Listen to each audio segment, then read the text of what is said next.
Hello everybody, welcome back to another video. I'm Flying and today I'm back in Manley for the opening of the Northmoor line.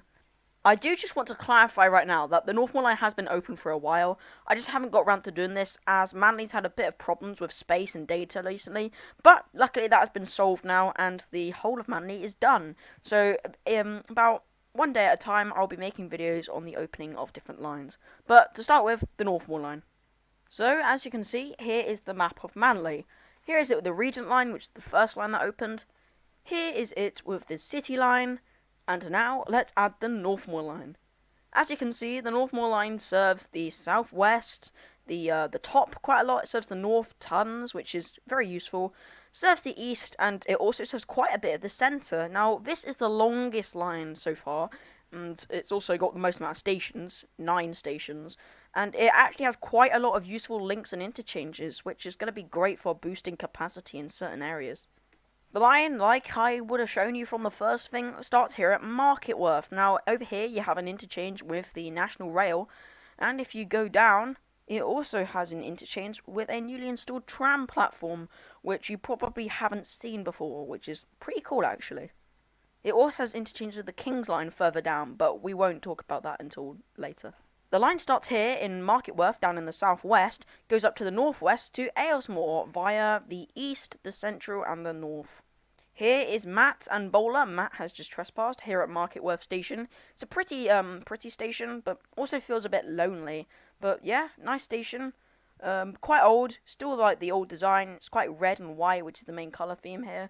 And the trains, I will be honest, they're not that frequent, but that is due to the small amount of trains, 5, on a line which has 9 stations. That probably explains it.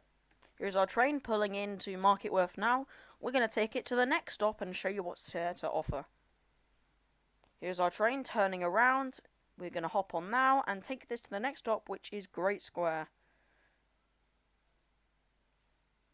Now, although the distance isn't that far, we're already approaching Great Square Station, but it actually takes quite a while to get there on a train, as it does a bit of a loop to get here.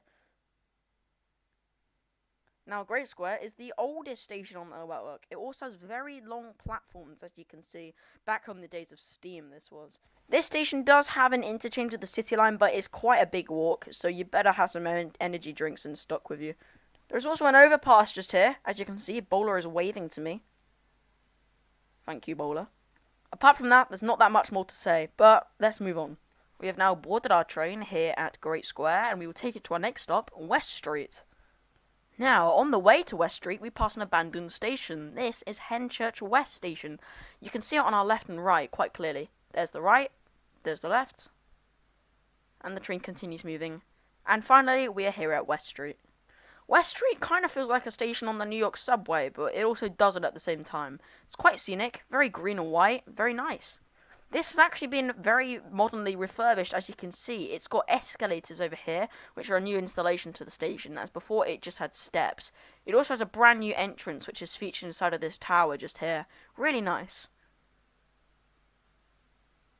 And Mr. Flat just here will give you any information you need about the line. Now we will move on to our next stop, which is General. After a very short journey, yes, very short, we are at General. This is based off Stepney Green Station, which is on the District and Hammersmith and City lines. It's very nice, quite cubic, but very nice station, which feels quite lonely, yet also very nice in general. Did you get the pun? In general? Funny. This station also has 2 entrances, one underneath the viaduct just here, then one along the viaduct on the corner just here. This is very close to Regent Street Station, as you can see. This also has an interchange with National Rail just above there. This serves the West Coast line. General, as you can see, is actually pretty busy. Our train is pulling in now at General, and on we get. The next station will be Broadway. Here we are, after we have just arrived here at Broadway. This has an interchange with the Castle line. It's pretty big, as you can see. It was going to be cross-platform, but this didn't go to plan, probably due to the way the lines were set up. But it gets pretty big traffic with 2 Castle line trains at a time, and sometimes even 3 trains at a time. It's quite an interesting station, as it's almost fully unique in every place. There's curved platforms just about everywhere. One here, one there, and also there's also one there, so almost every platform has an aspect of curvature to it.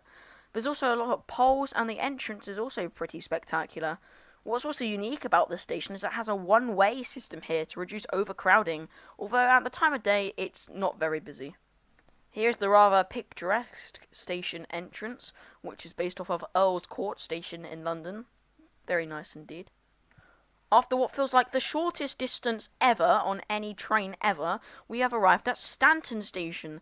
This is based off Great Portland Street on the Metropolitan line. It's really pretty, very old. It's got that lovely sloping brick roof, as you can see, and it has a National Rail interchange as well, which makes it a pretty good link to Manley Victoria. But what is funny is it just runs alongside the overground lines here, because what happens is the next stop after this is also Victoria, but it's the same with the Great Midlands Railway, so what is faster? That's a good question. In general, the station's quite nice. The above ground bit is based off Manchester Deansgate, but I'll save that for its very own video. In general, the station's really nice, very ancient, very old. So, Matt, what would you like to say about the Northmoor line so far? I think the line is cool and the stations are nice. The trains are pretty good too, yes. Cool. As we get on the train, we are now going to Manley Victoria, or, as it's named on this line, Addenham Street. As you can see here, it's quite a modern design, being built in the 70s after the old one was broken. But a bit more than broken. But it's pretty much Victoria, but they named it something else due to the amount of stuff called Victoria. It was getting pretty insane, and besides, it was in a completely different section, and they had to smash through this wall to get there. But it is a pretty nice station, and it has a separate entrance on the other side of Victoria. It's got good links with the other lines, and as you can see, it's a pretty big area, but on the map it's listed as another station. It does say for Victoria, though. Our train now pulls in just here, and we are now going to hop on board. Also, if you watch my Glasgow series, you may recognise this station. I won't tell you what it is, though. As we depart Haddenham Street, our next station will be Northern Fields. We are now approaching Northern Fields, which is our first station above ground. Also on a metro line, which is, I don't know, kind of concerning. Oh wait, no, Ivermouth. So this station is very well lit by natural lighting, as you can see. It's based off of Watford High Street, which is now on the overground, but used to be on the Bakerloo line. It's an island platform and actually feels very nice, even though right next to it you're in this massive residential/financial area. You can actually see remains of where there used to be a National Rail interchange here. There's a passageway there, and there's also some abandoned platforms over there, but we'll show you that another time. What is ironic, though, is if you walk across the road and look across here, that's Haddenham Street. So you get a train from there, and it goes there. But who really cares? If you look up, you can also see the bus station just there. Now I am just going to wait for our train, though. Here comes our train just now, coming out of the tunnel and into the station.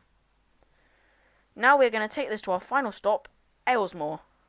The distance between these stops is massive, but very small at the same time. You go under here, then you go up here, past the siding, under the bridge, and you're in Aylesmore. Pretty quick, but quite far. Aylesmore is based off Hammersmith on the Circle and Hammersmith and City lines, and it also serves the Bextow rail link, but once again, that's for another video. The station's really nice though, and it's actually built really well. It's in a nice area, looks really pretty, it's quite quiet and also almost village-like around here, but with just a minute's walk, you're already in this massive area. So, in general, the Northmoor line is actually a pretty useful line. It serves all the areas you want to go to, as it's kind of what I would call an everywhere line, except the northeast, I would say, and the southeast.